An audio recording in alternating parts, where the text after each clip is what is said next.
Ok, no les conozco, no me sé sus nombres, obviamente, pero voy preguntándoles, ya me dicen su nombre, ya pueden responder la pregunta. Como ya les comenté, soy la doctora Verónica Zagallo, yo también soy médico de endocrinología y en esta ocasión voy a apoyar al doctor Peralta para la clase de hipófisis, ¿ok? Es un tema un poco extenso, a lo mejor para ustedes no es que no va a ser útil, pero no se van a enfrentar tanto a este tipo de enfermedades como por ejemplo diabetes o problemas de tiroides. Pero aún así deben conocer por lo menos las bases de las principales enfermedades de hipófisis que les puede llegar a tocar para que puedan hacer una sospecha diagnóstica, pedir los estudios correspondientes y poder hacer la derivación al endocrinólogo o al especialista. ¿Ok? Muy bien, entonces vamos a empezar por acá. Doctor, ¿cuál es tu nombre? Primero vas a sacar. Ok, ¿me puedes decir qué leíste o algo sobre generalidades de hipófisis? Bueno, ¿Qué es la hipófisis? Empezamos por algo fácil. ¿Qué es la hipófisis? Bueno, es una de las principales glándulas del sistema endocrinológico del cuerpo humano que se va a dividir en adenopófisis y neuropófisis. Ok. La adenopófisis va a tener tres partes: la parte tubularis, la distalis y la medialis. Ajá. Y estas la adenopófisis principalmente va a estar encargada de la parte que representa la mayor parte de las hormonas que vamos a tener. Vamos a tener varias células y estas células van a estar encargadas de secretar su hormona correspondiente, como las somatotropas, las autotropas, las corticotropas, las tirotropas y las gonadotropas. Ok. ¿Y la problema? Doctora, ¿cuál es su nombre? Bella. Bella. Sí. ¿Qué te acuerdas acerca de peso, tamaño, localización? Bueno, básicamente cosas anatómicas sobre la glándula hipófisis. ¿Me ayudas, por favor? ¿Cuál es su nombre? Paulina. Paulina. Recuerdo que estaba ubicada me parece que en la silla turca, la de hipófisis. Ajá, y tiene un tamaño, bueno, algo, no un guisante, ¿no? Es decir, como del tamaño de un guisante más o menos. Ajá. ¿Y cuánto es más o menos?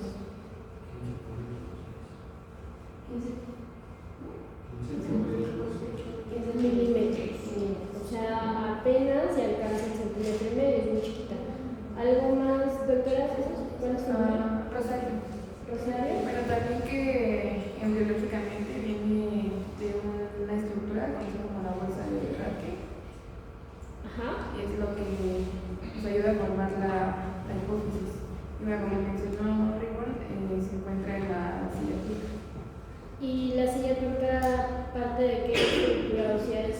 De escenario. El hueso soleres, ¿no? Doctora, ¿me ayudas? ¿Cuáles son las relaciones anatómicas de la glándula hipófisis?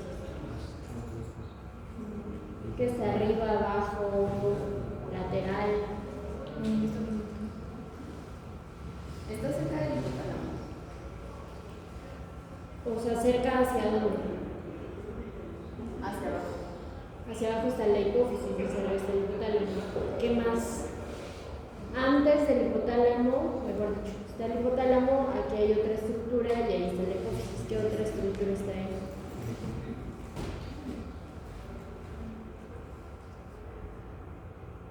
Vamos por acá. ¿Te acuerdas de las relaciones anatómicas? ¿Leíste algo? Está por, si no me equivoco, del símbolo y el Algo un poquito más que nos va a servir un poquito más para la clínica.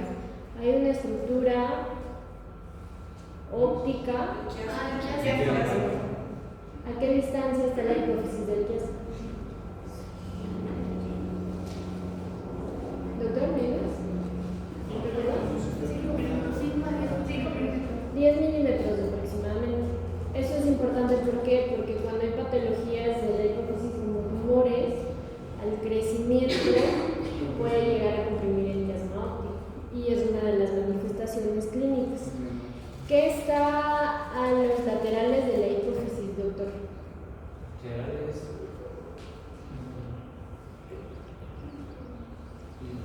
Los senos cavernosos. Ajá, ¿y qué es el seno cavernoso? ¿Te acuerdas? Anatomía, Pomeranian. La confluencia de varias venas. Ajá, básicamente es eso, Para ¿no? poder- Es una estructura venosa de drenaje, pero tiene una característica muy importante del seno cavernoso. ¿Qué es lo que contiene dentro? A más de sangre venosa. Las hormonas, ¿no? No. Estamos hablando del seno cavernoso. No, ya ahorita no estamos en la hipófisis, estamos en los laterales, que están los senos cavernosos, que es una estructura venosa, pero dentro de esa estructura, además de sangre, hay otras estructuras. No es el óptico, porque acuérdate que el óptico es el que pasa por arriba, por eso está el quiasma. Ajá. Ajá, exactamente. Y la arteria carótida interna. ¿Ok? Entonces, ¿por qué es importante esto? Porque en los abordajes, mejor dicho, cuando hay alguna lesión o algo de la hipófisis, puede llegar a, podría llegar a haber afección de nervios oculomotores, sí pueden ser complicaciones de la manipulación al momento de la cirugía, o patologías del seno cavernoso pueden llegar a repercutir en la función de la hipófisis. Ejemplo, una trombosis del seno cavernoso, un aneurisma de la arteria carótida interna en ese nivel, porque ocupa espacio, comprime la hipófisis y la hipófisis ya no va a funcionar adecuadamente. Entonces, por eso es importante esas relaciones. ¿Y qué está hacia abajo de la hipófisis? Bueno, ya dijeron, está sobre la silla turca. Y más hacia abajo, que está exactamente los senos esfenoidales, que son pues más de estructuras huecas, por las cuales se puede hacer un abordaje quirúrgico. Es decir, cuando hay una operación de tumor de hipófisis, entran por aquí, por las fosas nasales, llegan a los senos esfenoidales, atraviesan la estructura ósea y ya llegan directamente a la hipófisis, y a través de ese abordaje pueden operarla sin necesidad de abrir la cabeza. ¿Okay? Entonces, por eso es importante que se ubiquen en la anatomía. Muy bien, entonces vamos a empezar.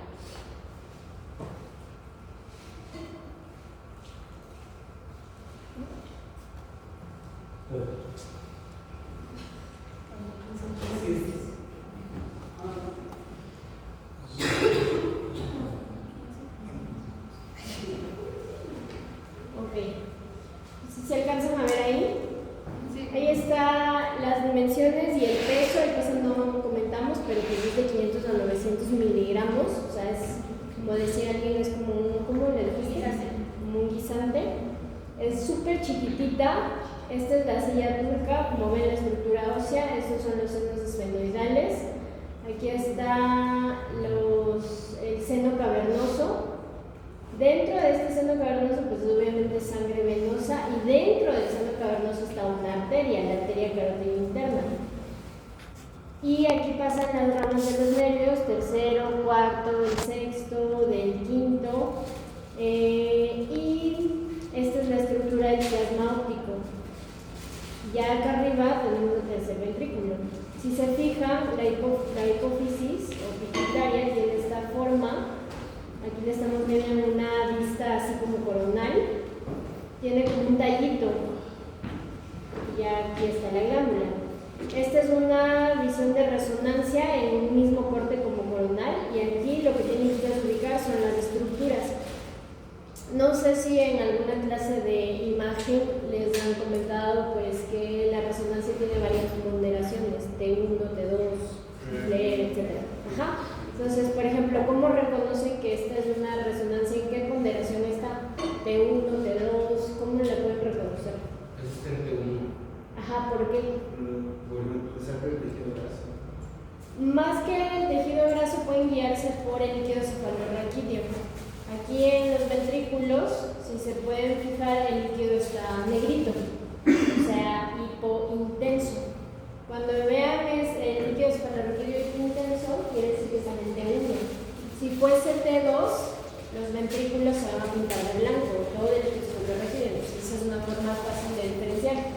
Esta es una resonancia en T1 simple, no está con contraste, ya luego les digo cómo se hace un contraste. Y aquí, imagínense que cortaron a la cabeza así, en coronal. Y estas dos bolitas que ven aquí en los laterales es justamente las arterias carótidas y estos son los senos, seno cavernoso.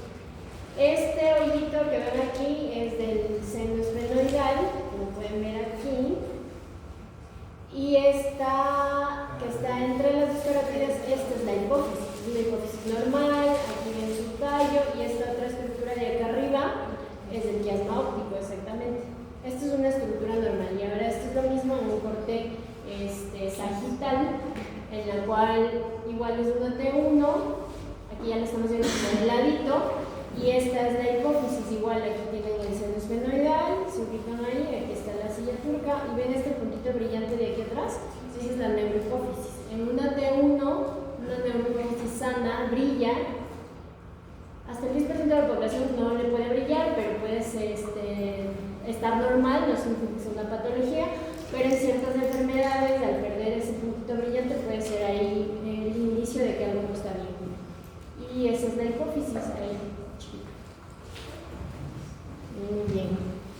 Esta es igual una vista, aquí es igual una vista sagital, ahí está el seno, aquí se ve la anterior, la posterior, bueno, es un esquema.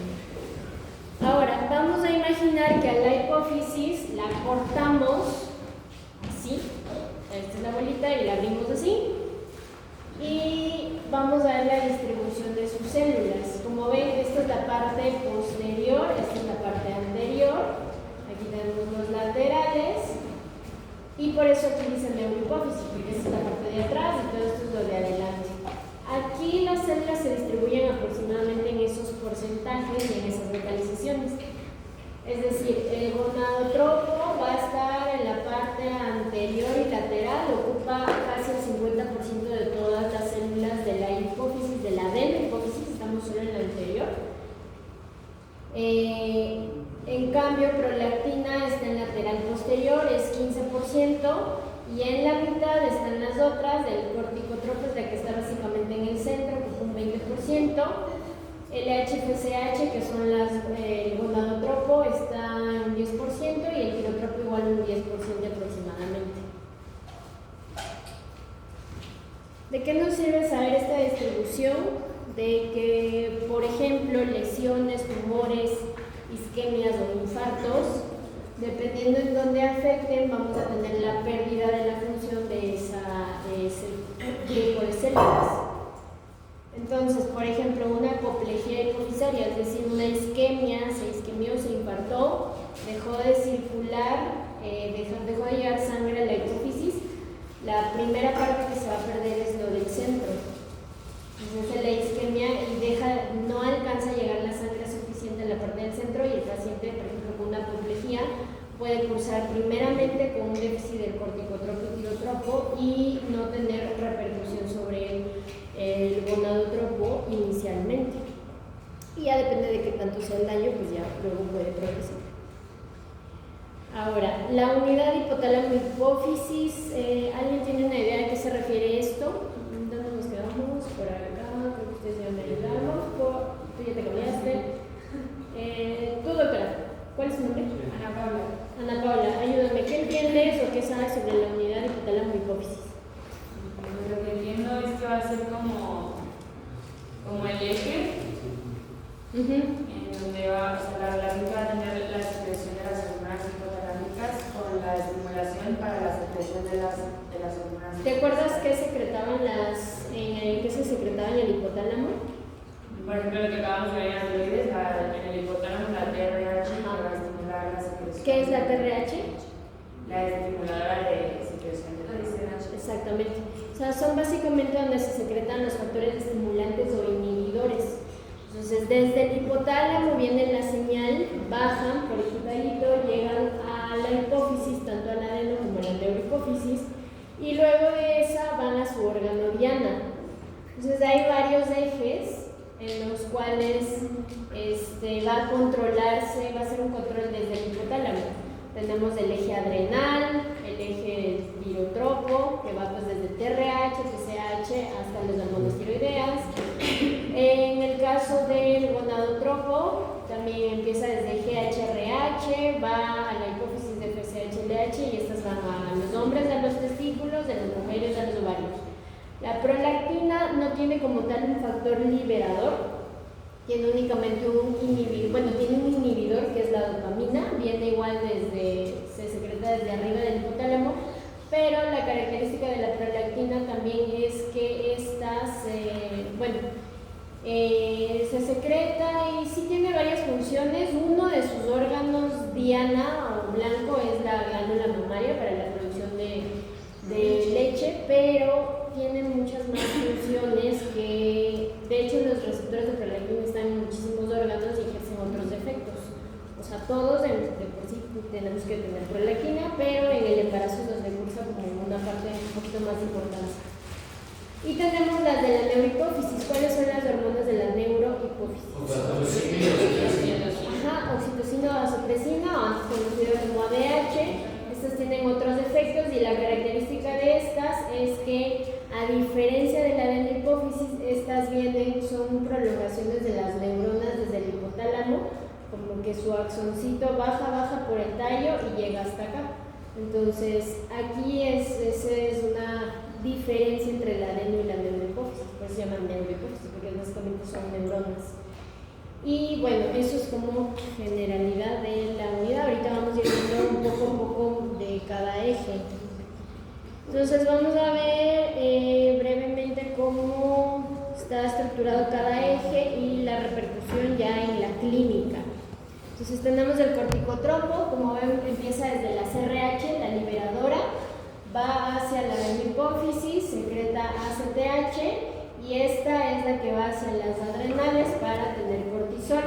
¿En qué nos ayuda el cortisol? En un montón de cosas. Es como básicamente la hormona del estrés, como se le conoce o la menciona la literatura. No estrés de que se refiere únicamente a que estoy estresada, preocupada, estrés psicológico, sino es básicamente un estrés metabólico. O sea, es la hormona que se sube cuando estamos enfermos, cuando estamos en una situación pues en la que nuestra vida corre peligro. Y las enfermedades, o mejor dicho, la enfermedad más característica de un exceso de cortisol, pues va a ser la enfermedad de Cushing por un adenoma, un tumor productor de ACTH en la hipófisis. Hay otras causas de Cushing, pero como estamos en hipófisis, pues esa es la principal a ese nivel. Vamos con el siguiente eje, que es el tirotropo. Como ya comentaba Ana Paula, empieza desde la TRH al tirotropo, secreta TSH, va a la producción del T3, T4 de la glándula tiroides. ¿Qué puede pasar si hay un exceso de TSH? Es un hipertiroidismo de tipo secundario. O sea, clínicamente se parece mucho al primario, pero ¿cómo vamos a encontrar el perfil tiroideo? Doctor, ¿tu nombre? No. Pedro. Okay. ¿Cómo encontrarías un perfil tiroideo de un paciente con hipertiroidismo secundario, central? Pues ya estaría disminuido. ¿Qué estaría? Ajá. Sí, las hormonas T4. ¿Por qué la TSH estaría disminuida en un hipotiroidismo central? O sea, el origen, hipertiroidismo central, perdón. Que no está respondiendo porque al feedback.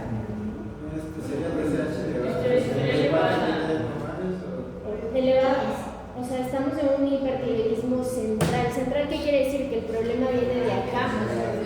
Entonces, aquí en la hipófisis puede haber una sobreproducción de la TSH. Entonces, ¿cómo estaría la TSH? Aumentada. Y al estar aumentada, baja hacia las tiroides y que hace que las T3 y T4 también se aumenten. Entonces, todo está aumentado. Pero lo que tú comentas, eso es un hipertiroidismo primario. El primario, ¿qué ocurre? El problema está aquí, en la glándula tiroides. Esta es la que está solita, produciendo mucha T3 y T4, por quién sabe qué, hay muchas causas. Y este exceso de T3, T4 hace el feedback hacia acá arriba para que esta se suprima. Entonces en un primario van a encontrar el perfil como tú decías, pero la TSH baja, la T3, T4 altas.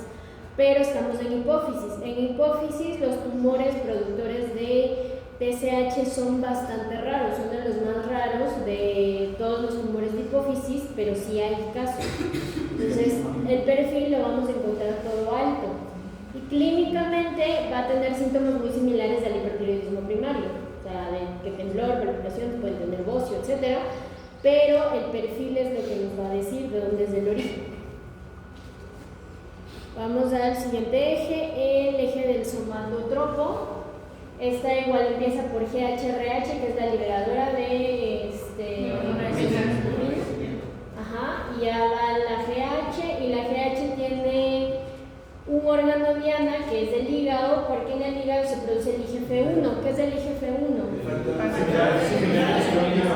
Factor de crecimiento similar a la insulina tipo 1, porque hay muchos factores, hay el tipo 2, tipo 3, y estructuralmente tiene pues una semejanza a la insulina y ejerce efectos muy similares, es decir, actúan casi en receptores muy similares a los de la insulina, de ahí su nombre. Y el IGF-1 es el que va a salir y va a ir a su órgano, bueno, va a ejercer efectos en otros órganos. Por ejemplo, aquí dicen los condrocitos, pero tiene más efectos. Y es el que hace el feedback. Y el eje del lactotropo, como les comentaba, no tiene como tal un propio factor liberador, o sea, no hay una hormona liberadora de prolactina, no. Pero se libera, se estimula por muchos otros factores de estímulos que ya lo veremos más adelante, pero se caracteriza por tener un inhibidor. Su inhibidor va a ser la dopamina. Entonces, básicamente, la prolactina se controla por inhibición, es decir, la dopamina es la que le dice detente, ya no secretes más, no secretes más. Y es importante esto, ¿por qué? Porque hay medicamentos que justamente tienen estructura o efecto similar a la dopamina y que se usan en problemas de hiperprolactinemia. Esa es la importancia de la dopamina. Muy bien, entonces, no van a escribir en una hoja, pero me van a decir, tienen un paciente, van a sospechar que tiene un problema de hipófisis, están en su trabajo, en su centro de salud, no sé, en su hospital, en donde sea que vayan a ejercer, y tienen una sospecha de que el paciente tiene una enfermedad hipofisaria, ¿qué le van a pedir? Porque ustedes son los que van a indicar el estudio antes de que llegue el endocrinólogo. ¿Dónde nos quedamos? Por acá. ¿Tú, doctora, cuál es tu nombre? Fernanda. ¿Qué le pedirías tú a tu paciente para evaluar hipófisis? Perfil tiroideo para evaluar los niveles de TSH. Ok, perfil tiroideo que te incluiría TSH, T3, T4. ¿Qué más? ¿Cortisol quién dijo? Ok, cortisol, ¿a qué hora? ¿Cómo se le indica? Es En la mañana, pero a las 11 de la noche, pues no acuerdo cuánto era la dosis, y en la mañana siguiente se toman los valores de supresión. Ok, esa es una prueba de supresión y esa es para evaluar otra cosa. Una prueba de tolerancia a la glucosa. Eso también son otras pruebas, son pruebas dinámicas que sí se usan para evaluar ciertas patologías cuando nos orientamos en una específica, pero por ahora no vamos a tocar este tema para que no se confunda. Una valoración de nada más así como general de ver cómo está, que no esté sospechando, digamos, como tal ya una patología específica. Por ejemplo, tú estás sospechando Cushing, haces esa prueba. Tú estás sospechando deficiencia de cortisol, haces esa prueba. Está muy bien cuando tienes esa sospecha. Pero cuando, por ejemplo, no te orienta a ninguna de estas dos cosas, sino tiene, por ejemplo, el paciente un tumor o un incidentaloma, pongamos, es decir, alguien le hizo una tomografía, un estudio de imagen y encontraron una bolita en la hipófisis. Clínicamente no tiene nada más fue un hallazgo. Pero tú quieres saber si su hipófisis está funcionando o ya dejó de funcionar por esa bolita. Entonces de ahí le pides, ya dijeron por el video, el cortisol a las 8 de la mañana, porque no te está orientando que tengas un exceso, sino nada más quieres saber si está funcionando el cortisol. Entonces le pides a las 8 de la mañana. Ok, GH te serviría o no te serviría? Usted dice que sea la liberadora de. No medimos la liberadora de GH como solo se usa como en experimental. La GH podemos medirla, pero ¿cuál sería lo malo? ¿Cómo Que podemos siempre interpretarla? Siempre estamos Exacto, se secretan pulsos. Pero también Entonces, exacto. Ese es el que lo vamos a medir. El que te va a servir es el factor el IGF-1. Le puedes medir el hormona de crecimiento, pero no vas a saber cómo interpretarlo. Prolactina, ajá. Entonces ya dijeron cortisol. De hecho, con el cortisol conjuntamente le puedes medir ACTH también, si es que tienen acceso. Ya tenemos el perfil tiroideo, tenemos la prolactina, tenemos el IGF-1. ¿Cuál otro nos falta? Utilizante y la película. Exactamente, GH, LH y su hormona del órgano diana, que si es hombre le pides testosterona y si es mujer le pides estradiol. ¿Okay?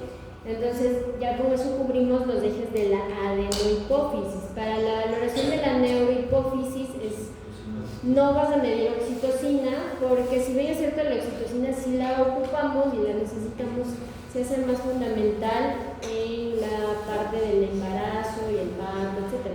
Entonces, una disminución de oxitocina no hay mucha relevancia clínica en un paciente que no es embarazado. Y la deficiencia de vasopresina, esa sí va a ser importante, pero tampoco medimos como tal la vasopresina. Para ello se hace otro abordaje muy diferente, que a lo mejor no van a tener que hacer ustedes, pero sí lo pueden sospechar. ¿Cuándo sospecharían una deficiencia de vasopresina? Ajá, que antes se la llamaba diabetes insípida, ahora ya se llama deficiencia de ABP o de vasopresina, aquí una vasopresina. ¿Y cómo se presenta el paciente clínicamente? Exactamente, es un síndrome poliuria polidipsia, o sea, toma un montón de agua y orina un montón. ¿Y la orina cómo se caracteriza? Concentrada. Muy diluida. Exactamente, diluida, o sea, es literalmente que botan agua y agua y agua. Es por la prueba dinámica. Ajá, esa es una de las pruebas dinámicas, se las puede hacer así, que se llama la prueba de deshidratación, en la cual vas restringiendo al paciente de agua y se va midiendo osmolaridad plasmática, urinaria, sodio urinario, el peso del paciente, porque ¿qué va a pasar? Pues va a empezar a generar cambios a nivel del sodio. ¿Qué pasa en una diabetes insípida con el sodio? Se sube, se baja, se queda igual. Empieza el paciente, como orina tanto, bota tanta agua, el sodio se empieza a subir, empiezan a hacer hipernatremia. Y ese es el problema, que hagan una hipernatremia muy, muy severa y el sodio saben que controla la osmolaridad plasmática. Entonces, al tener un cambio brusco de osmolaridad plasmática, esto genera daño en las neuronas principalmente y el paciente puede llegar inclusive a convulsionar, a fallecer por una hipernatremia grave. Por eso es la importancia. Pero bueno, más adelante igual vamos a comentar un poquito súper breve de diabetes insípida. Entonces aquí está lo que van a medir, cada eje. ACTH, se mide el cortisol a las 8 de la mañana. Hay test dinámicos, como lo comentaban, pero ya lo vamos a ver más adelante en cada patología. De GH no medimos como tal la GH, medimos el IGF-1. Podemos hacer pruebas para ver que la GH funcione, sí, también. Hay pruebas dinámicas, ya lo veremos más adelante. Para la TSH, pues un perfil tiroideo. La medición de TRH, pues no es de rutina, no vayan a pedir TRH. Y de hecho ni siquiera se les van a hacer porque no es como tal un estudio que encuentran en cualquier laboratorio. Y la otra, la que decíamos, el DHPCH, que medimos la testosterona y el estradiol en las mujeres. Y bueno, ya vamos entrando un poquito a las patologías. Eso, todo lo que vimos es como brevemente cómo funciona, generalidades, etc. Una vez que ya tienen claro todas las hormonas de las que vamos a ir mencionando, vamos a hablar primero sobre los tumores de la hipófisis. Este es un esquema que representa cómo se da la formación de los tumores. No es algo que les corresponda saber, pero básicamente pues hay protoncogenes, hay genes supresores que se alteran, que mutan, y en lugar de controlar que no se produzcan tumores, favorecen a la producción de tumores. Todo esto va a generar un daño en el ADN se transcribe en el ARN, hay proteínas, etc.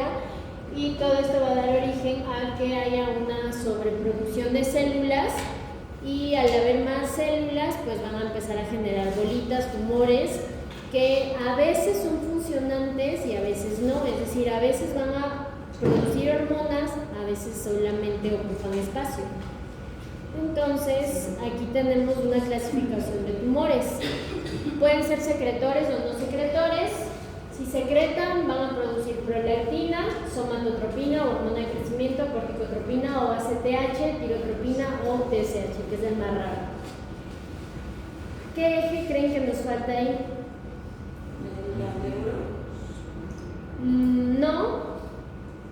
Estamos centrándonos solo en el gonadotropo.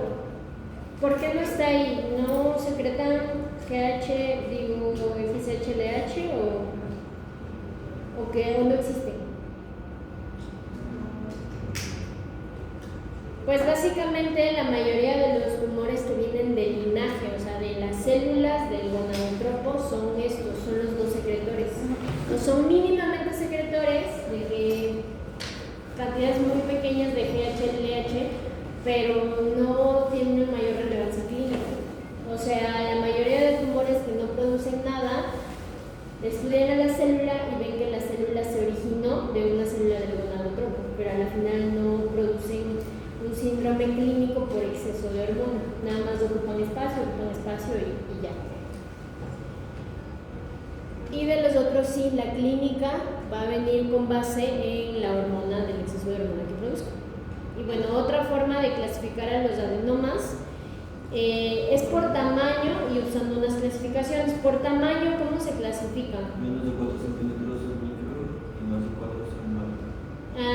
En los nombres están bien, las medidas no. ¿Alguien se acuerda cómo son las medidas de micro y macro? No, menos de 1. De 1 centímetro, exactamente. Menos de 1 centímetro o 10 milímetros es microadenoma. Más de 10 es macro. Y falta una clasificación más. Bueno, los gigantes, más de 40. 40 milímetros o 4 centímetros son adenomas gigantes. Y bueno, ¿de qué nos sirve eso? Pues de orientarnos hacia qué tanto está afectando a las estructuras vecinas.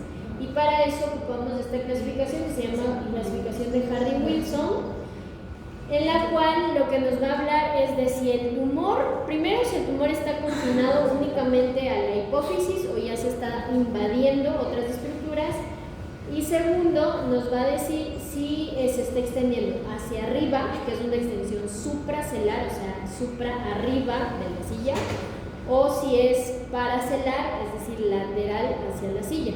¿Ok? Entonces, como podemos ver aquí,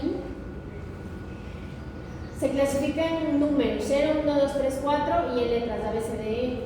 La parte de acá de los números de 0, 1, 2, 3, 4 nos dice si está confinado únicamente a la hipófisis o si está teniendo extensión infracelar, es decir, si está rompiendo el huesito de abajo, la silla turca.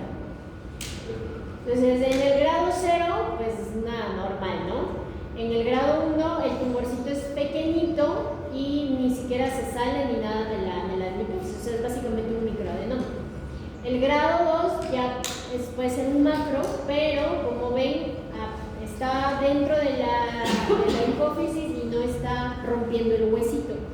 Y en el grado 3 y 4 ya hay una resorción ósea, o sea, una extensión infracelar.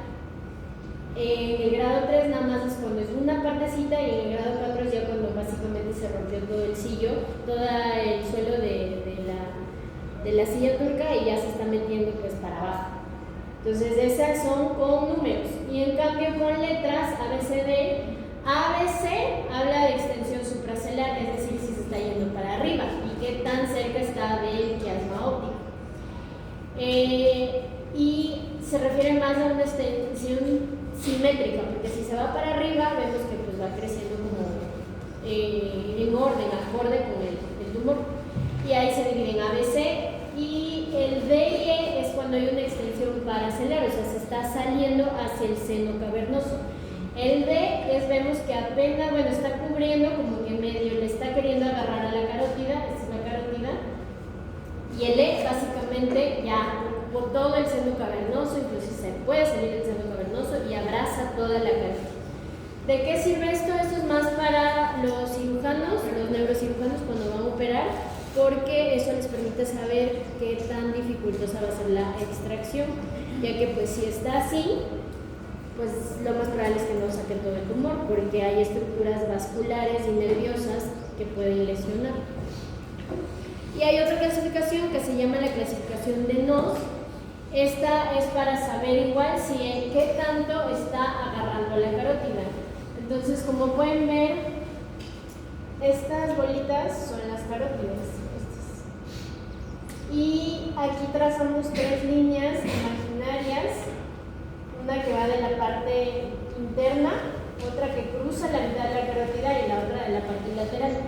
Esas líneas nos permiten ver hasta dónde está llegando el tumor y de esa manera hacer una clasificación. Entonces, como ven, en el grado 0 el tumor no llega a la línea. Vamos viendo el grado 1, ya pasó la primera línea. El grado 2 está llegando casi a la tercera línea. El grado 3 ya se pasó las 3 líneas y el grado 4 abraza o recubre totalmente a la carótida. Como ven aquí, en el grado 3 sí se atraviesa, pero no le abraza a la carótida. Y igual todo esto sirve para que nos dé una idea de qué tan invasivo es el tumor y pues básicamente para el tratamiento quirúrgico. Muy bien, vamos a ir entrando ya en enfermedades. Este es un caso clínico. Les voy a leer rapidito. Es una estudiante originaria y residente de Guanajuato. Ella tiene antecedentes de importancia de diabetes tipo 2 e hipotiroidismo. Toxicomanías negadas. Ella empezó su menarca a los 11 años y después tuvo amenorrea. Bueno, este caso es viejito. Es del 2013, entonces desde el 2013 ella tuvo amenorrea y nunca estaba embarazada. En cuanto a otros antecedentes, pues tiene alergia a las quinolonas y pues no le habían operado nada hasta el momento en el que ingresó al hospital y fue diagnosticada de lo que vamos a ver a continuación y ahí sí tuvieron que intervenir. Ella inició su padecimiento en enero de 2013 con cefalea, prognatismo. ¿Qué es el prognatismo? Y aumento progresivo del tamaño de manos, pies, diaforesis, acantosis y amenorrea. Ella acudió a consulta y bueno, la vieron de esta forma. Clínicamente ese es el prognatismo. Tiene macroglosia, crecimiento de la nariz, los pómulos también como que se salen.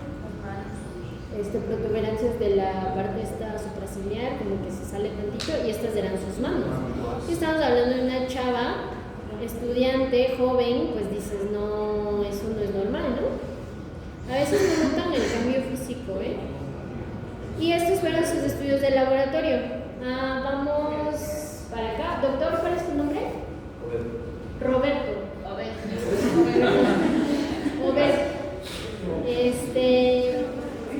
¿Cómo interpretarías estos estudios de laboratorio?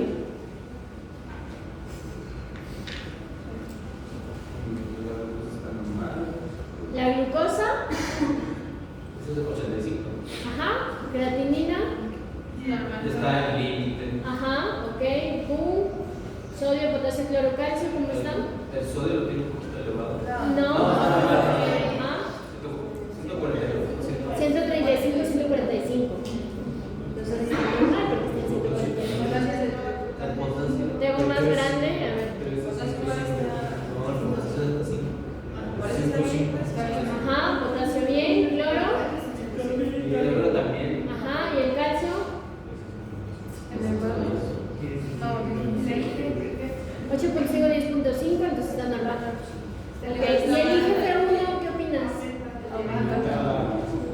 Está bien facilito porque hasta te está dando el rango, ¿no? Entonces, pues, francamente está elevado. El IgF1, existen unas tablas en las cuales viene estandarizado para la edad y el género. Es decir, el rango normal, cuando ustedes piden un IgF1, si les llega a tocar, les van a dar un rango. Pero ese rango no siempre es. ustedes tienen que, hay unas tablas que se buscan, hay por ejemplo unas tablas de la Clínica Mayo que ya estandarizaron los niveles de IgG1 de acuerdo a la edad y al género, es decir, va a ser diferente el rango de hombre o mujer y cuántos años tenga. Entonces nada más te vas a la tablita, checas cuál es el rango y ya ves si el IgG1 está dentro del rango normal. En este caso, el rango para esta paciente era de 120 a 330 y pues ella tenía 880. ¿Qué nos quiere decir eso, Beto? Ajá, pero ¿cómo le Hay un exceso de... ¿Exceso de qué? Hormona de crecimiento. ¿Ok? ¿Por qué? Por el eje. Problema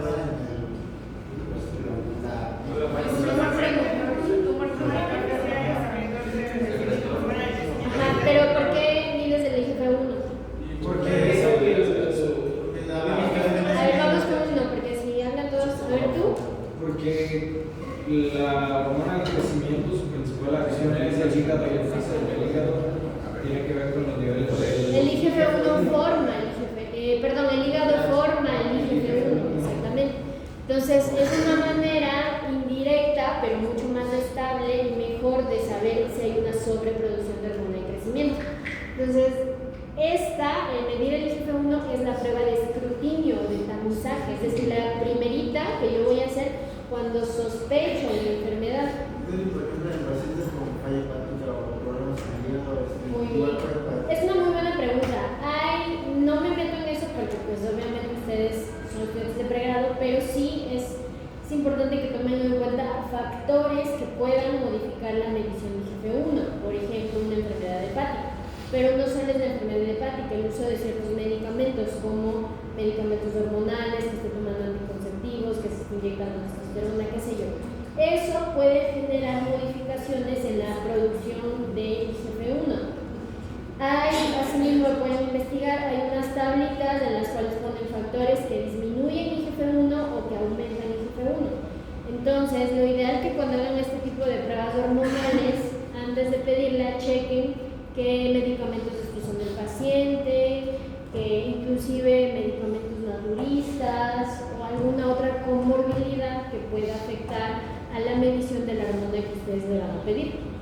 No solo ocurre con el IgG1, ocurre con un montón de hormonas y eso lo tienen que checar, y también el laboratorio juega un papel muy importante porque hay laboratorios un poco chafas que pues miden mal, no tienen como el método adecuado, entonces siempre pedir un laboratorio confiable para estudios hormonales, ¿ok? Pero sí, la enfermedad hepática puede alterar la producción de IgG1 y te puede dar un falso negativo, es decir, como que no está produciendo tanto, pero es porque su hígado está dañado, entonces no produce el IgG1, pero no significaría que no tiene la enfermedad si es que clínicamente tú estás viendo que sí tiene como toda la fase, ¿ok? Y pues ahí hay que investigar más, repetir la prueba, etcétera, para hacer otras cosas. Entonces, el tamizaje, es decir, la primera prueba, la de escrutinio, va a ser midiendo el IgG1, pero toda prueba de tamizaje necesita ser confirmada. El gold estándar o la prueba confirmatoria para decir que mi paciente tiene exceso de hormona de crecimiento es esta: prueba de supresión de hormona de crecimiento con carga oral de glucosa. Doctora, ¿cuál es tu nombre? ¿Tú? ¿Yo? Sí. Pati. Pati, ¿qué entiendes o qué sabes o qué leíste sobre esta prueba? ¿Leíste algo? ¿Tienes alguna idea? ¿Te suena? ¿Qué crees que se trata esa prueba? Pues es como, por ejemplo, Porque te ayudas, tú a ti te preguntas, ¿verdad? ¿Cuál es tu nombre? Jorge.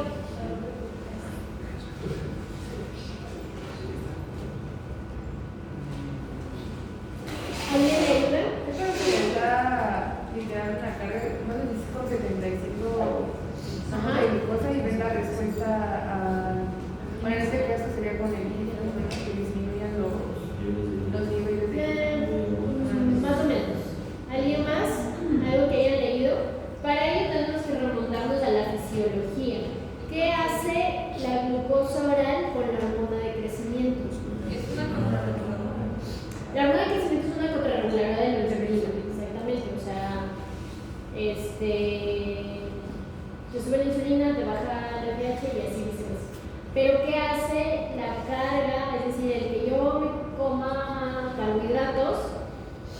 ¿qué hace con la hormona de crecimiento? Disminuye la secreción, la producción de la hormona de crecimiento. O sea, debería bajar de mi hormona de crecimiento, una carga de glucosa. Entonces, con base en esta respuesta fisiológica, que todos la tenemos, se basa esta prueba. Entonces, si yo tengo un paciente con exceso de hormona de crecimiento y le doy glucosa, ¿qué esperaría yo? Pero si tiene un tumor producto de hormona de crecimiento, ¿cómo va a bajar? O sea, sí baja, pero no lo suficiente para decir que está normal, porque tiene una sobreproducción. ¿Cuánto tiene que bajar? Ah, sí, a eso vamos. Entonces, ¿alguien leyó acerca de los valores de hormona de crecimiento después de la carga? No. Bueno, entonces vamos a ver un ejemplo y ahorita les digo cuánto debe bajar. Entonces, este es un ejemplo de cómo se hace la prueba. Es una prueba dinámica, es una prueba controlada, una prueba que nosotros aquí lo hacemos en pacientes que ingresamos o en un medio hospitalario. O sea, no les recomiendo que manden, digamos, de que, ve a hacerte la prueba en un laboratorio, porque no saben cómo hacerlo y tiene que ser controlada. Primero, esta prueba no está indicada en pacientes que tengan diabetes descontrolada, ¿ok? Tienen que estar, si tienen diabetes, prediabetes o algo, tienen que estar dentro de niveles pues controlados. Y ya por proceder, el paciente se va a presentar en ayuno. Lo que hacemos es, primero tomamos medición de glucosa y hormona de crecimiento basal, es decir, en ayuno sin haberse tomado nada. Y le damos una carga de 75 gramos, como bien decían por acá, y espero 30 minutos y vuelvo a medir glucosa y hormona de crecimiento. 60 minutos, vuelvo a medir, 90 minutos, vuelvo a medir, y 120, es decir, por 2 horas cada 30 minutos las mido a las 2, ¿ok? Entonces tengo que tener a mi paciente canalizado con una vía para estarle sacando las muestras, mandando al laboratorio. Y estos fueron sus resultados de esa paciente del caso. Ella con basal empezó en 64.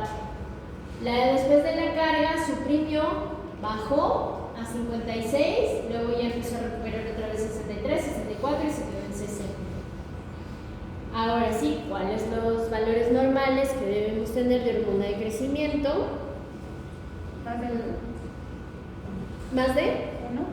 Uno. O sea, lo normal es que en basal, es decir, en alguien en nosotros, que no nos hayan dado ninguna carga ni nada, esté pues más o menos rondando un poquito menos de 1. Y si me dan la carga, el valor en una persona normal, sana, que tiene bien su eje del somatotropo, baje a menos de 0.4 si el método que estamos usando para medir es ultrasensible, y si no es ultrasensible se puede seguir usando el punto de corte de 1.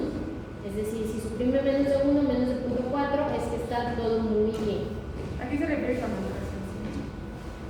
Depende esto, por ejemplo, por eso el doctor aquí les puso que es quimioluminiscencia. Hay muchas formas de medir las hormonas, muchos ensayos. Quimioluminiscencia, radioluminiscencia, métodos de ELISA, etc. O sea, es un montón de métodos que casi siempre, si ustedes piden un laboratorio hormonal, van a ver que abajo del laboratorio les dice: este estudio fue medido por método de ELISA, o fue medido por quimioluminiscencia, o por RIA, que es radioluminiscencia. De quimioluminiscencia es un método ultrasensible. Hay que tener menos de 0.4. Ahí es menos de 0.4, es a lo que debería haber bajado. Pero como ven, esta paciente desde que empezó la prueba estaba súper alta.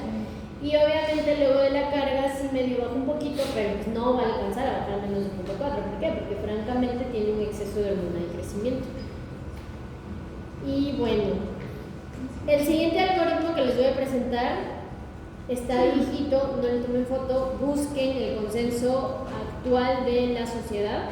Este es del consenso viejito, y en el consenso viejito ocupaban el punto de corte de 0.5, pero ahora ya se le bajó y ahora es 0.4. Entonces, tienen la sospecha en clínica, es decir, un paciente, habíamos visto el caso, la chava con el prognatismo, bla, bla, bla, toda su fascia muy típica de acromegalia, le hace estaba francamente elevado y se hizo la prueba de supresión.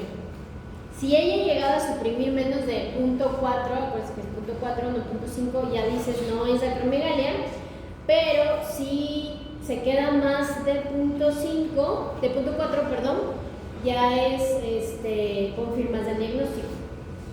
Ahora, si es ultrasensible, si es un no sensible, entonces puedes ocupar nada más el punto de corte de 1 y de 1, y ya con 1, con que suprima menos de 1, dices sí, si suprimió, se queda como normal, y si no suprime, pues es acromegalia. Esa paciente tenía pues 64, o sea, obviamente tenía acromegalia. Y luego, ¿qué vamos a hacer? Pues tenemos que ir a buscar dónde está el tumor. Porque si bien es cierto, el tumor, la mayoría, hasta el 95% de los tumores productores de hormona de crecimiento están en la hipófisis.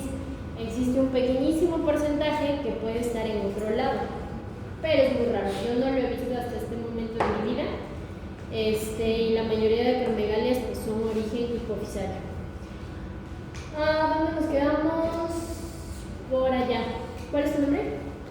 Carlos. Carlos. ¿Qué tipo de resonancia magnética es? ¿En qué ponderación está? ¿T1, T2, PLE? T1. ¿Por qué dices que está en T1? Normalmente el líquido cefalorraquídeo está hipointenso, es decir, está negrito. Muy bien, ¿está contrastada o es simple? Carlos, es simple. ¿Por qué dices que es simple? ¿Cómo te das cuenta que es simple o que es contrastada? Una forma, a veces se pintan las arterias, pero es que depende en qué fase le hayan agarrado la imagen. A veces ya se pasó el medio de contraste y ya no alcanzas a ver que se pintó la arteria. Pero, ¿qué otra forma te puede guiar? Buscas el tejido de la hipófisis. Bueno, ¿dónde debería estar la hipófisis? Esta es carótida, aquí debería estar la hipófisis. Y si se fijan, hay dos densidades, dos intensidades, una hiperintensa y una hipointensa. Cuando es contrastada, el contraste es captado por el tejido hipofisario normal. Es decir, las células sanas captan el contraste y se pintan. En cambio, las células no sanas, o en este caso las células tumorales, no van a pintar con el contraste, no lo van a captar. Así que esto brillante que ven aquí, alrededor de la bola oscura, es tejido normal. Y esta bola que está oscura, que está hipointensa, ese es el tumor. Entonces sería contrastado. Es contrastada, exactamente, porque ya vemos que se está pintando.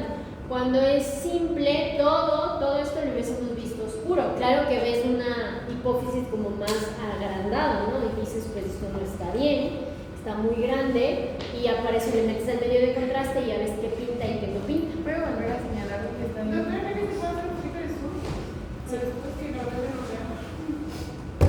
Entonces lo ideal sería tomarle directamente una contrastada.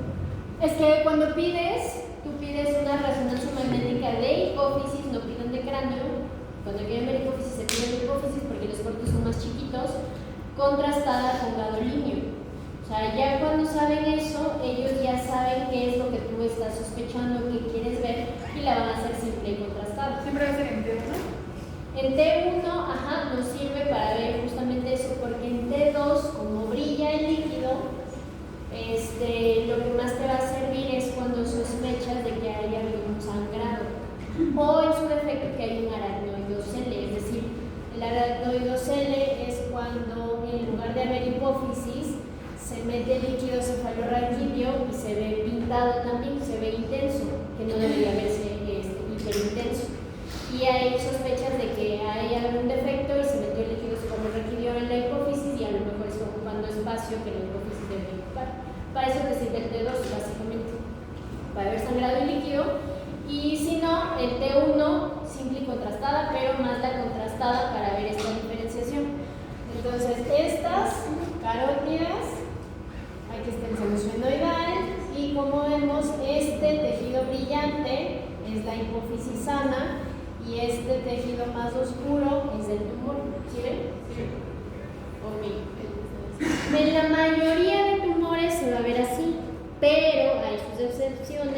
ciertos tumores que se pueden ver hiperintensos también, pero eso depende del tipo de celularidad que tengan.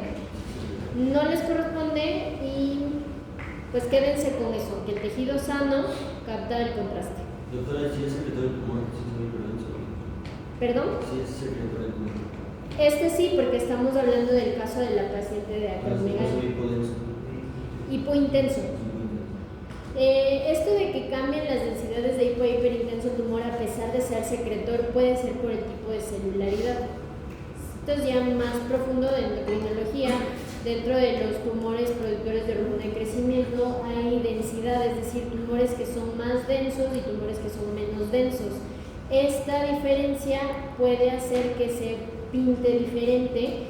¿Y de qué nos va a hablar? Pues nos va a hablar que a lo mejor tiene un peor pronóstico ese tumor, pero ya no les corresponde tanto a eso. Entonces quédense ustedes con que lo sano capta el contraste y lo enfermo no. ¿Va?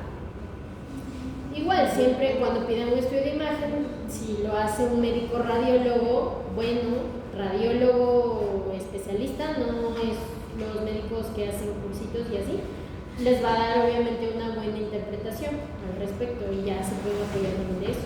Porque a veces son muy chiquitos, a veces son microadenomas y a veces no se ven. O al menos nosotros no tenemos la experticia para verlo. Ok, entonces, ¿qué hace la hormona de crecimiento del IGF-1? Pues tienen muchísimas funciones. Pues básicamente actúa en modular el sistema inmune, ayudan al crecimiento de músculos, al crecimiento de las estructuras óseas, mejoran o contribuyen a mantener la salud del endotelio, a nivel de la reproducción de huesos, dientes, proliferación general de las células. Tiene muchísimos efectos, tanto el IGF-1 como la hormona de crecimiento. Obviamente depende en qué etapa de la vida estemos. Si estamos en la pubertad, adolescencia, pues nos va a servir para el crecimiento también somático. Y ya más adelante, en la etapa adulta, cuando ya no crecemos hacia arriba, la hormona de crecimiento sirve para otras funciones, como por ejemplo pues mantener bien como la homeostasis en cuanto a la producción de grasa, a que nuestras arterias pues no se llenen de placas de ateroma, etc. Y un exceso de hormona de crecimiento en la etapa adulta ya no hace que crezcas de alto, sino que se empiezan a ensanchar las partes acrales básicamente. En cambio, en los niños, si les llega a ocurrir, ellos van a tener gigantismo.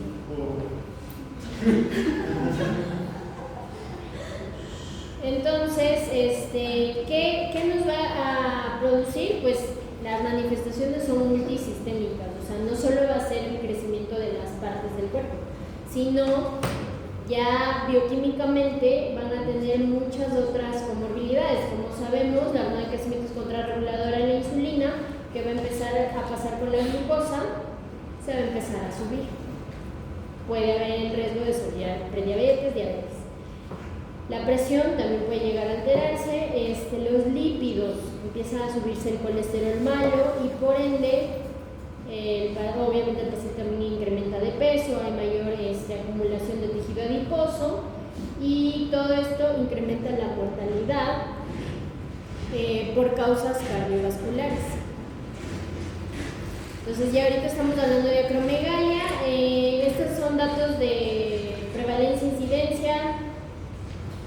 Como se pueden dar cuenta, no es tan frecuente, 40 a 125 por millón de habitantes, pues es poquito. Sin embargo, estas literaturas son externas a México y aquí pues todavía como que la epidemiología está un poquito corta, no hay un buen registro. Entonces algunos dicen que puede llegar a haber hasta 20 casos nuevos. Unos dicen que por 1000, por 10.000 habitantes, o sea, lo reducen mucho menos en relación a poblaciones extranjeras, o sea, como que a lo mejor en nuestra población tenemos más casos de acromegalia que pues en Estados Unidos o en Europa. Y la mortalidad de estos pacientes, si se ponen a leer literatura, libros, etcétera, les van a decir que es la mortalidad por causas cardiovasculares. Sin embargo, por ejemplo es un metaanálisis ya bastante viejito, es de 2008 Ya la literatura actual menciona que la mortalidad cardiovascular en acromegalia se ha mejorado muchísimo. ¿Por qué? Porque pues ya ahora se hacen las pruebas a tiempo, ya existen tratamientos médicos, la cirugía, etc. Se puede controlar mucho más la mortalidad por esas causas, sin embargo ha incrementado la mortalidad por neoplasias, ¿okay? Que ahora está casi ocupando ya el primer lugar de mortalidad. Y bueno, ¿cuáles son las causas de acromegalia? Como les había dicho, el 95% es por un adenoma hipofisario, es decir, aquí está el problema de la bolita, pero no es la única causa. Más raro puede haber un tumor que produzca hormona de crecimiento y que no esté ahí arriba, por ejemplo, un tumor de las células de islote pancreático, un linfoma, rarísimo, nunca lo he visto, ¿eh? O en su defecto puede venir un tumor que secrete o produzca, en lugar de producir GH, produzca GHRH, o sea, la liberadora, la que viene desde el hipotálamo. Puede llegar a producirse en exceso, pero no desde el hipotálamo. Bueno, rara vez un tumor en hipotálamo podría ocasionar, pero un poquito más frecuente es que sea un tumor periférico, es decir, un carcinoma bronquial de pulmón. Producen síndromes paranoiplásicos, o sea, la bolita del pulmón empieza a producir esta hormona y viaja, estimula la hipófisis para que se produzca la hormona de crecimiento, y así es como se da toda la sintomatología. Muy raro también, yo no lo he visto. Y esta otra imagen representa cómo más o menos se hace el control de la hormona de crecimiento. Esta es una hipófisis, este es el tallito, y de acá arriba del hipotálamo vienen los factores liberadores e inhibidores. El GHRH es el liberador de GH. La grelina, ¿qué han oído sobre la grelina? ¿O qué se llama? A ver, hormona de...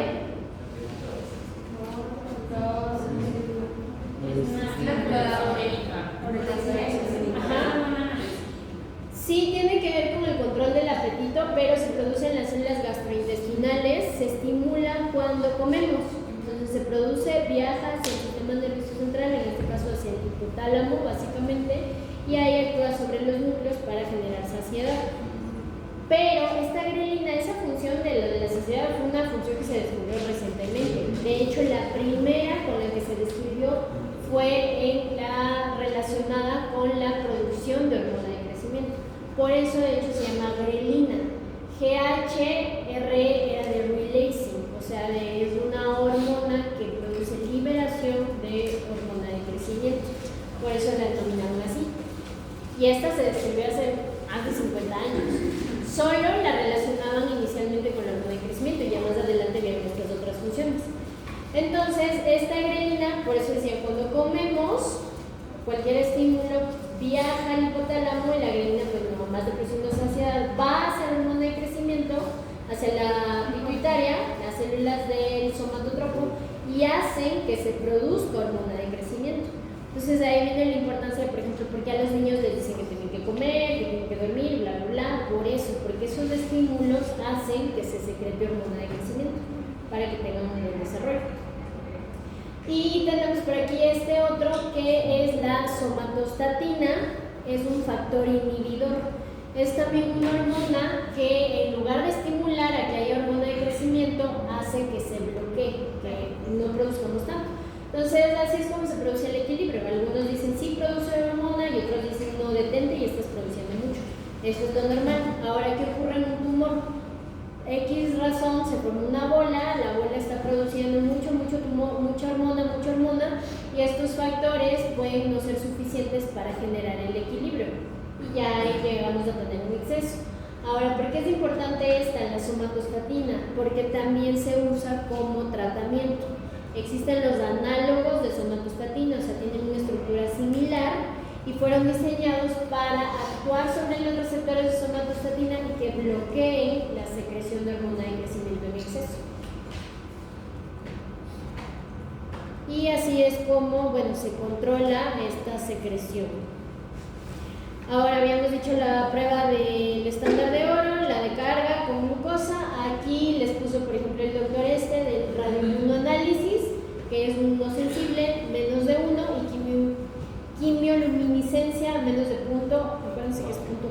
¿ok? Le vamos a decir al doctor que actualice la bibliografía. Entonces, ¿cuál es el objetivo o las metas de tratamiento en un paciente con acromegalia? Pues obviamente normalizar los niveles de hormona de crecimiento y por ende revertir tanto los defectos de la hormona de crecimiento como la tumoración y todos los defectos que puede estar causando. El paciente no es que va a regresar a su estructura ósea normal, o sea, no es que nuevamente su carita va a ser como era antes, o sea, ya se quedan con esos cambios morfológicos, pero por lo menos evitamos que se siga aumentando.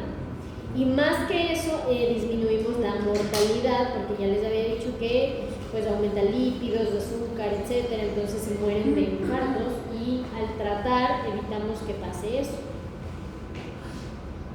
Entonces, además de nada más pedirle al IGF-1 y la hormona de crecimiento y de hacerle la prueba, tenemos que ir orientados hacia buscar las comorbilidades, o sea, le van a pedir una glucosa glicada, van a evaluar mediante ya sea test de preguntas o mandarle al neumólogo para ver si tiene apnea obstructiva del sueño, hacer un electrocardiograma, un ecocardiograma e inclusive buscar cáncer directamente. Uno de ellos pues es el cáncer de colon, pero existen otros cánceres que se han asociado con acromegalia. Mujeres, mama, hombres próstata, hombres y mujeres tiroides, hombres y mujeres colon. Son los principales cánceres que puede producir la acromegalia. Y de entrada, un paciente con acromegalia se tiene que hacer un estudio de cada uno de ellos para hacer screening o tamizaje. Ejemplo, para tiroides un ultrasonido, para mama ultrasonido, mastografía, dependiendo de la edad, para hombre medir el antígeno prostático y para ambos una colonoscopia. O sea, si detectamos un paciente con acromegalia, ¿de qué le damos esos estudios? Ajá, le tienes que hacer un tamizaje. Es lo que nos recomienda el Consenso Mexicano de Acromegalia, en el cual dice que al diagnóstico busquemos directamente eso y ya luego hagamos un control anual o en el caso de la colonoscopia cada 5 años, ¿okay? Porque tienen el riesgo aumentado de tener cáncer, como habíamos dicho. Y la valoración de la glucosa, lípidos y eso, pues sí tiene que ser un poquito más exhaustiva cada 3-6 meses, dependiendo si el paciente pues ya tiene una alteración o no. Este es un algoritmo de acromegalia, es del consenso viejito también, pero sí nos puede igual ayudar. Tenemos el paciente con diagnóstico de acromegalia, ya le hicimos la imagen y vemos. Si el paciente tiene un microadenoma, macroadenoma o síndrome quiasmático son indicaciones de cirugía. ¿Cuál es el síndrome quiasmático? ¿Cómo se daría cuenta que el paciente tiene un síndrome quiasmático? Pues básicamente empieza a tener hemianopsia de qué tipo. Bilateral y qué? Temporal. O sea, pierde los campos temporales, tiene como una visión de túnel. Esa es la clásica, la típica, pero no siempre ocurre. A veces pueden llegar a tener cuadrantopsias o nada más una hemianopsia unilateral, o sea, solo en un ojo, dependiendo cómo esté el tumor y qué tanto esté afectando el quiasma. Pero si el paciente tiene ya esas manifestaciones, tiene un macroadenoma o inclusive microadenoma, cualquier tumor que ya detectemos que sea productor de hormona de crecimiento, el tratamiento de primera línea es la cirugía, no hay de otra. Le puedo dar medicamento farmacológico, sí, pero no lo va a curar. Entonces la idea es quitar todo el tumor, lo quito y revalúo. ¿Cómo revalúo? Haciendo las mismas pruebas, IGF-1 y carga de glucosa. Si veo que ya respondió, es decir, ya el IGF-1 está normal y suprime la GH, quiere decir que mi paciente ya se controló y luego lo voy siguiendo cada 6 meses, etc. Si veo que todavía las pruebas salieron anormales, pues definitivamente ahí quedó tumor, no se resecó bien y tengo que hacerle nuevamente una resonancia para ver pues qué tanto de tumor quedó, considerar intervenirlo otra vez o mandarlo a radioterapia. Ahora, ¿Qué pasa si mi paciente ya tiene el tumor, tiene síndrome miasmático, etcétera, y el paciente no quiere operarse o tiene un alto riesgo de mortalidad cardiovascular, pero en realidad esa no es una contraindicación, sino que no quiere operarse? En ese caso, o a lo mejor le van a operar, pero en un año, porque pues así es en el sistema de salud. ¿Qué le puedo hacer o qué me puedo apoyar? Le puedo considerar dar fármacos. ¿Cuáles? Análogos de somatostatina. Ya les había explicado que la somatostatina, ¿qué hace? Inhibe. Entonces, lo que yo quiero al darle ese medicamento es inhibir la hormona de crecimiento. ¿Cuáles son? ¿Han escuchado? ¿Saben qué fármacos son estos? Aquí dice, miren, la reotide y octreotide. No sé si ya vieron gastro, se acuerdan de gastro, que octreotide se usaba para el tratamiento del sangrado varicial. Es muy similar, nada más que este octreotide es LAR, es de acción prolongada, es decir, ya está modificado para que una inyección de este octreotide dure un mes. Y lo mismo el lanreotide autogel, que es un de depósito. Se hace una aplicación y se va liberando en cantidades poquitas y dura un mes. Entonces, este puede llegar a ser tratamiento de primera línea. Puede, es decir, antes de la cirugía, solo en caso de que el paciente no quiera operarse o el tiempo de cirugía esté muy lejos. De lo contrario, no. Si el paciente no se quiere operar, entonces va a tener análogos de somatostatina toda su vida, ¿no? Pues sí, básicamente, y están bien caros. Entonces, no es como muy rentable. A menos que tenga mucho dinero y lo pueda pagar. Entonces, una vez que, digamos, ustedes a su paciente le den este tratamiento, lo van a ir siguiendo, pero aquí la valoración lo vamos a hacer con igual la medición de IGF-1 y ver pues si se normaliza o por lo menos baja. Hay pacientes que se pueden controlar, sí, pero no es lo ideal, digamos. No se va a curar, como hemos dicho, va a tener que usar el resto de la vida y eso no implica de que en un futuro pueda llegar a crecer el tumor y ya no sea efectivo. ¿Se puede volver Como resistencia. Pues no es que desarrollen resistencia, pero puede llegar a ser no suficiente la dosis de ¿Requieren tantas dosis? Porque ya más adelante les voy a mostrar, los análogos están diseñados para actuar sobre ciertos receptores. Entonces, si tu tumor desgraciadamente tiene otros receptores que ese análogo no está diseñado para actuar, entonces puede hacer que no haya respuesta. Entonces tengo un amigo que se utiliza el operar. ¿En qué otro? ¿En qué otra Dijo que como primera. Cuando el paciente no se quiere operar o cuando va a pasar mucho tiempo para que operen al paciente. Ajá. Y bueno, esto básicamente resume, el tratamiento es de primera instancia, cirugía, si no le podemos dar fármacos, si no radioterapia, pero no es la primera opción. Aquí está un resumencito de cuáles son los análogos de somatostatina. Son tres básicamente: el octreotide, la lanreotide y pasireotide. Pasireotide no hay en México, pero pues para que lo tengan en cuenta. Y también en medidas, digamos, alternativas, el paciente no puede pagar el análogo de somatostatina, se podría dar agonistas de dopamina como cabergolina, bromocriptina, porque algunos tumores también tienen receptores de dopamina. Pueden tener cierto efecto también, a lo mejor no tanto como la somatostatina, pero por ejemplo pacientes que no responden a un análogo les puedes acompañar de un agonista de dopamina. O sea, pero sería acompañarlo. Ajá, sí, pueden ir los dos. Y este otro es del antagonista de GH, que es otro medicamento, ya es otro mecanismo de acción, es decir, tiene una estructura muy similar a la hormona de crecimiento, tiene ahí sus modificaciones y fue diseñado para que actúe sobre el receptor de hormona de crecimiento. Entonces va y ocupa el espacio que iba a ocupar la hormona de crecimiento en el cuerpo, en los otros órganos.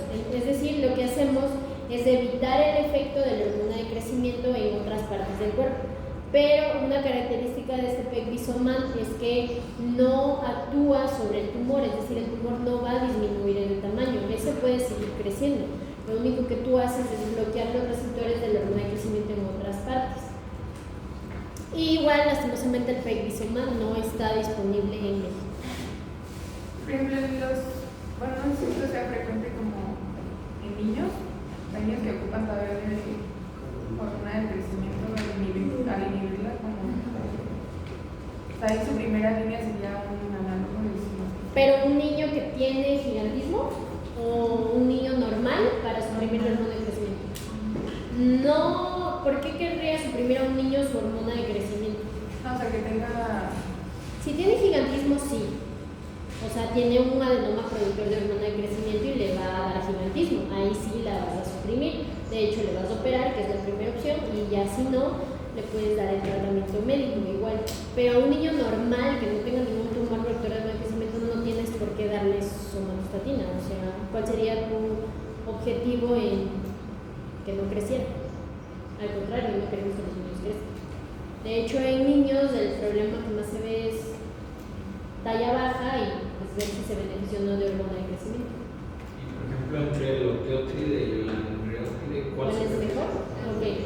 En los estudios de comparación entre octeótride y andrótide, el efecto es el mismo, pero es decir, el resultado a largo tiempo produce los mismos efectos. Normaliza la glucosa, el paciente se siente mejor, existe una pequeña reducción del tamaño del tumor, entonces no hay como tal una diferencia en resultados. La diferencia viene a ser en cuanto a precio, a la forma del dispositivo, a la forma de cómo está hecha la molécula. La molécula de octreotide está diseñada porque son unas esferas y dentro de la esfera está la octreotide, entonces la esfera se va rompiendo y así se va liberando el medicamento. En cambio, el andreótide son microtúbulos, es decir, es un tubito y alrededor del tubito están pegadas las moléculas del andreótide y se va liberando pues, molécula por molécula de los microtúbulos. ¿Qué hace de diferente en la sangre? Que lo que se ha visto es que el octreotide, una vez que lo inyectas al paciente, hace un pico que viene a ser como a las 24 horas y luego hace otro pico que hace como a los 20 días más o menos y ya a los 30 días termina su efecto. Hace 2 picos. En cambio el andreótide hace esto y se va disminuyendo así. Hace nada más un pico que es como a los 7 días o algo así y ya luego baja, igual termina en los 30 días. O sea, básicamente es como un poquito más estable este otro hace 2 picos, pero a la final los resultados van a ser los mismos. ¿Se administran cada mes? Ajá, son de depósito, entonces se administran cada mes. Y la diferencia también en cuestión de precio, la verdad no sé cuál está más económico, pero ambos están caros. Y la aplicación también sí difiere, justamente acá les traigo. La una va a ser intramuscular, que es el caso del octreotide LAR, y del andreótide de depósito autogel es subcutánea profunda, es decir, va en el tejido adiposo, pero no como la insulina que va luego, sino sí se debe entrar un poquito más. Y la forma del dispositivo también difiere porque ya vienen como autopreparados. Entonces la andreótide ya trae, son como una jerita bien grande, gruesa, que nada más tú destapas, ya se le inyecta y la agujita se mete automáticamente. En cambio el andreótide es para preparar, para homogeneizarlo, es decir, trae el polvito y trae el líquido. Y luego ahí tú tienes que hacer ahí algo para que se desactive y se mezcle el líquido y empezar a hacer así para que todo se homogenice y ya luego aplicar. Entonces eso es lo que los hace diferentes, en cuál es más cómodo de aplicación, cómo es su farmacodinámica, pero el resultado pues va a ser el mismo. Entonces si tienes acceso a cualquiera de los dos, pues está bien. Si tu paciente quiere comprar, pues el que mejor se acomode, porque la andreótide puede ser inyectado por el mismo paciente porque es más cómodo, pero el otro sí se sugiere que mejor lo haga un personal que lo sepa, que maneje estos medicamentos, el dispositivo básicamente. Y bueno, ahí están las dosis, la duración de acción. Como ven, estos son 4 semanas, 4, inclusive algunos dicen hasta 6 semanas, por eso son de aplicación cada mes. Este octreotide, que no dice LAR, es el octreotide que lo pueden encontrar más económico y se aplica subcutáneo, pero como dura bien poquito, se debe llegar a poner hasta 3 inyecciones del paciente. Entonces 3 inyecciones todos los días pues no está tan bonito, por eso desarrollaron ya estos otros que ya son de depósito. Y bueno, aquí está lo de los receptores que les decía. Este es una representación del receptor de somatostatina. Entonces, viene la somatostatina o el análogo, actúa sobre el receptor y desencadena toda esta cascada de eventos que conducen a disminuir la secreción de la hormona, aumenta la apoptosis de las células, disminuye el crecimiento celular y pues todo eso hace que dé como resultado una disminución del tumor y una disminución en la sobreproducción de hormona de crecimiento. Y bueno, hasta ahí llegamos con acromegalia. ¿Tienen alguna pregunta? ¿Siempre se hace transcelular? Depende del cirujano, pero pues es la que ahora se recomienda porque es mínimamente invasiva. Entonces lo que tú quieres es a tu paciente hacerle el menos daño posible. Entonces pues antes sí le daría toda la cabeza, pero ahora con los abordajes transfenoidal, un neurocirujano pues que sepa, que esté entrenado en base de cráneo y hipófisis, pues lo puede hacer tranquilamente ahí. Nada más que cuando le hacen transfenoidal hay dos formas, hay la microscópica y la endoscópica. La endoscópica, pues como su nombre le indica, meten una camarita y la camarita te amplifica todo, que ya con sus puntitas de ahí afuera. Y la microscópica es que entran directamente al campo y pues usan un microscopio que amplifica la visión, pero ellos están directamente con el campo, no a través de la pantalla, sino lo están viendo directamente, pero amplificado. ¿Cuál es mejor, cuál es peor? Pues es que ya va a depender de la experticia del cirujano, del neurocirujano. ¿Qué me dice? ¿Se hace parcial? Es que hay veces en las que termina siendo parcial porque ya vieron que hay muchas formas en que el adenoma puede irse hacia arriba, hacia lateral. Entonces, cuando está muy de lateral y está muy pegadito al seno cavernoso, es difícil que raspen las células que están pegadas ahí porque pueden romper el seno. O sea, rompen el seno y se tocan la carótida y pues, se puede morir el paciente. Entonces, cuando está ahí, hay unos que pues no se meten más y se queda ahí residuo de tumor. Y otras veces depende también la consistencia del tumor. Hay tumores que están como muy duros, así como digamos que se fibrosaron y les cuesta mucho. Entonces no pueden estar raspe y se quedan ahí pedazos. Hay otros que son un poquito más homogeneizados, en los que literal así como que entra en el pack, se sale toda la bolita en conjunto. Ya depende de pues cómo sea el tumor y qué tan invasivo sea. ¿De qué depende de esta consistencia del tumor? También depende de la agresividad que tenga. Entonces, ya estos son estudios más avanzados en las que hacen la inmunohistoquímica, miden cuánta proliferación celular tienen, si hay marcadores como el T67 y cosas así que se miden, y si estos marcadores están elevados, quiere decir que esas células tienen más actividad tumoral, o sea, se reproducen más y son peores diferenciadas, y eso le da un mal pronóstico al paciente. Y entonces después de la cirugía se le da tratamiento sustitutivo. Ajá, vamos a ver más adelante en hipopituitarismo, pero sí puede ocurrir eso, de que al momento en que manipulan la hipófisis, dañan o se alteran otras células que pues, no tenían ningún problema y terminan con hipopituitarismo, sí. Y le tienes que dar restitución de los ejes que estén afectados, o sea, de las hormonas que hagan falta. Entonces se revalúa, ¿no? Ajá, revaluamos el eje. De hecho, por ejemplo, en este caso de esta paciente de acromegalia, a más de evaluar la hormona de crecimiento, el IGF-1, de evaluar si tiene diabetes, cómo están los lípidos, es valorar todo el eje hipofisario para ver si de pronto nada más la pura presencia del tumor no generó daño de otras células como el ligotropo, el corticotropo, el gonadotropo y que tengan ya deficiencias de esas hormonas. Y como bien dices, luego de que se operan, se vuelve a revaluar todos los ejes de la hipófisis.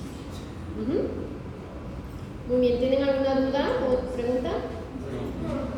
Ok, ahora vamos a entrar con el siguiente tema. Vamos a ver este caso. Es un hombre de 34 años, tuvo un traumatismo craneoencefálico hace 2 años y desde entonces cefalea, disminución del campo visual, tinnitus. Y el paciente al interrogatorio dirigido refiere disminución de la libido, astenia, piel seca, constipación, no tiene poliuria, no tiene polidipsia. Y como tenía este dolor de cabeza, le mandaron a hacer un estudio de imagen, que ya vamos a ver más adelante. Estos son lo que se encontró en el examen físico. Presión, bien. Peso 102, tiene obesidad. Frecuencia cardíaca 65. Endomórfico, fascia abotargada, macroglosia, disartria, no se palpa bocio, tiene acantosis, el precordio está bien, el tejido adiposo, bueno, el abdomen tiene tejido adiposo y las extremidades tienen piel seca. Muy bien, entonces esta es la imagen con la que el paciente llegó. ¿En qué ponderación está? Es una T1, ajá. Y ese es en sagital, ¿verdad? Simple o contrastada. Exactamente. Entonces, si se pueden dar cuenta, aquí, esta es la hipófisis y esto que ven aquí está hiperintenso. Aquí, esta hiperintensidad pues fue justamente lo que les comentaba, que existen sus excepciones. Hay veces en las que el tumor sí puede llegar a quitar contraste, entonces hay una parte que se ve más hiperintensa que la otra. Y en este caso pues sí, estamos frente a una imagen de un adenoma hipofisario. ¿Qué otra cosa puede hacer que se vea hiperintenso? Que el tumor sangró, es decir, hubo una hemorragia del tumor que se puede llegar a pasar, o inclusive hay infartos que hacen que se llama apoplejía hipofisaria, que el tumor de tan grande que está se absorbió tanto líquido, tanta sangre, perdón, que se terminó infartando. Sí puede llegar a suceder. De hecho, bueno, sigamos y ya comentemos. Entonces, estos son los primeros estudios que tiene el paciente. Vamos por acá. Doctor Pedro, tú eres Pedro, ¿verdad? ¿A ti no te pregunté? Ok. ¿Cómo puedes interpretar este perfil, estos niveles hormonales de ese paciente? Vamos con el perfil tiroideo. Tienes TSH, T3, T4, libres y totales. ¿Cómo ves la TSH? Está normal. Ajá. Ahora, te vas a ver las T3, T4. T4 está normal, T4 ligeramente disminuida. Ajá. T3 total está igual normal. T4 total. Normal, ¿no? Ok. ¿Y qué entonces? ¿Cómo interpretas que está normal el perfil tiroideo? ¿Tiene alguna...? Está normal. T4 libre está. ¿Y esta que dijiste que estaba baja? ¿Qué onda?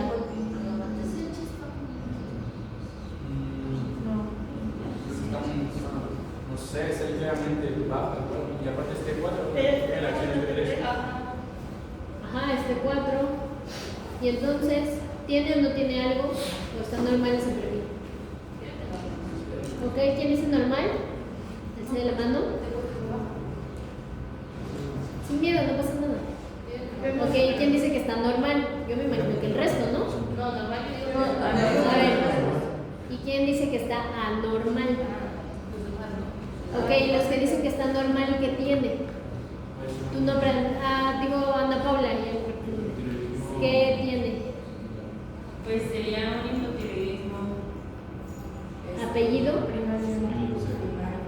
Primario. Ok, primario. ¿Cómo encuentran el perfil de un hipotiroidismo primario? Tú misma, Ana Paula. Pues la TSH, bueno, lo que en el hipotiroidismo primario lo que va a estar afectado va a ser las T4 o T3. Y en este sentido, pues están disminuidas, pero la TSH está manteniendo su función de seguir estimulando. Entonces, ¿cómo estaría frente a la respuesta de la disminución de la T3-T4? Debería estar aumentada, ¿no? Entonces, en una T4 así de .57 está francamente baja. La TSH debería estar por lo menos más de 10 para responder a esta central. Entonces, este sería un hipotiroidismo central. O sea, justo a eso iba. Entonces, el hipotiroidismo central, ¿cómo se define? ¿Cómo es el perfil? El TSH Normal o baja, ¿ok? Con T4 y T3 bajas, exactamente. Hay que ser muy minuciosos porque no van a encontrar un perfil de libro. O sea, no van a encontrar la TSH en 0, la T4 libre en .5 y así. O sea, sí lo van a encontrar, pero no es siempre. y tienen que saber interpretar. Entonces, ¿cómo vamos a interpretar en este? Primero, ver el contexto del paciente. Un paciente que se golpeó la cabeza dice que le dolía la cabeza y le hicieron una resonancia y salió una bola ahí. Entonces, ya por ahí les estoy orientando que hay un problema ahí arriba. Primera cosa. Entonces, un paciente con ese antecedente, clínicamente, ¿qué datos de hipotiroidismo tenía? Astenia.